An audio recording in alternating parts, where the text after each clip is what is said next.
Assalamualaikum warahmatullahi wabarakatuh. Perkenalkan, nama saya Evandrina Nurkolbi dengan NIM 51114210021. Saya dari Prodi Teknik Sipil Angkatan 2021. Video ini dibuat untuk menyelesaikan tugas dari literasi digital kemanusiaan, yaitu membuat video terkait dengan artikel yang dibuat. Saya membuat artikel berjudul Pemanfaatan Internet of Things dalam bidang transportasi. Tapi sebelum saya membahas tentang pemanfaatan Internet of Things, izinin saya sedikit aja untuk membahas tentang apa itu IoT. Internet of Things atau biasa yang kita sebut IoT udah bukan jadi kata asing lagi di dalam dunia teknologi. Internet of Things atau IoT adalah sebuah konsep di mana satu objek yang memiliki kemampuan untuk mentransfer data melalui jaringan tanpa memerlukan adanya interaksi dari manusia ke manusia, bahkan manusia ke komputer. Perkembangan IoT ini dapat kita lihat dimulai dari tingkat konvergensi teknologi nirkabel, mikroelektromekanikal, internet, dan QR code. IoT juga sering diidentifikasi dengan RFID atau kepanjangannya Radio Frequency Identification sebagai metode komunikasi.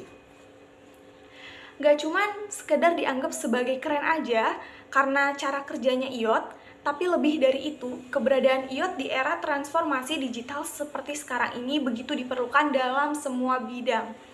Dan yang terbaru saat ini, berkat adanya IoT, yaitu penerapan Smart City yang sudah dilakukan di beberapa negara, yaitu ada di Cina dan Jerman, sehingga segala bentuk aktivitas penduduk suatu kota dapat termonitoring dengan baik oleh sistem dan jaringan basis data berskala besar. Nah, salah satu pemanfaatan aplikasi dari IoT yaitu ada pada bidang transportasi yang sesuai dengan judul saya. Perkembangan teknologi yang begitu pesat ini memungkinkan siapapun dapat menggunakan teknologi yang ada untuk memenuhi kebutuhan ataupun mempermudah pekerjaan. Apalagi di dalam bidang transportasi ini, transportasi itu adalah hal yang setiap harinya nggak lepas dari kegiatan kita. Salah satu hal yang terus menjadi kebutuhan selama kita hidup. Nah, berikut akan saya bahas sedikit tentang beberapa pemanfaatan Internet of Things dalam bidang transportasi. Yang pertama, ada manajemen lalu lintas. Dalam hal ini, Internet of Things berperan sangat-sangat penting terlebih saat akan memasuki tahun 2023. Bagaimana sih cara kerjanya? Berdasarkan laporan terkait keadaan lalu lintas, dapat dikirimkan lewat rekaman CCTV pada sistem yang ada. Sistem ini kemudian juga mencakup parkir pintar, lampu lalu lintas, hingga bantuan cerdas pada kecelakaan yang terjadi di jalanan. Nah, mungkin yang paling baru ini aku melihat ada rekaman CCTV di lampu merah. Jadi sekarang sudah mulai jarang ditemukan polisi di lampu lalu lintas dikarenakan sudah mulai tergantikan dengan sistem IoT, yaitu menaruh CCTV di lampu merah tersebut. Kemudian nanti jika ada pengendara yang melanggar aturan hukum lalu lintas, langsung mampu terdeteksi oleh CCTV yang akan dilaporkan ke sistem yang ada. Yang kedua, ada tol dan tiket.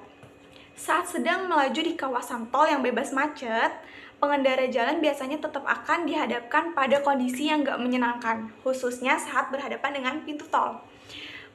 Pasalnya, banyak kendaraan yang kemudian antri lantaran kendala di bagian tiket. Nah, melihat kondisi tersebut, Internet of Things ini merespon dengan inovasi yang cukup unik. Nah, di sini peran Internet of Things ini mampu mendeteksi kendaraan yang akan masuk ke area tol, bahkan sejak berada 1 km sebelum pintu masuk. Dengan demikian, pintu tol ini bakal lebih responsif terbuka dan membiarkan kendaraan ini melintas setelah membayar. Sistem pembayarannya itu yang digunain pun bisa lebih beragam sampai meliputi pembayaran digital atau sekarang ini e-tol.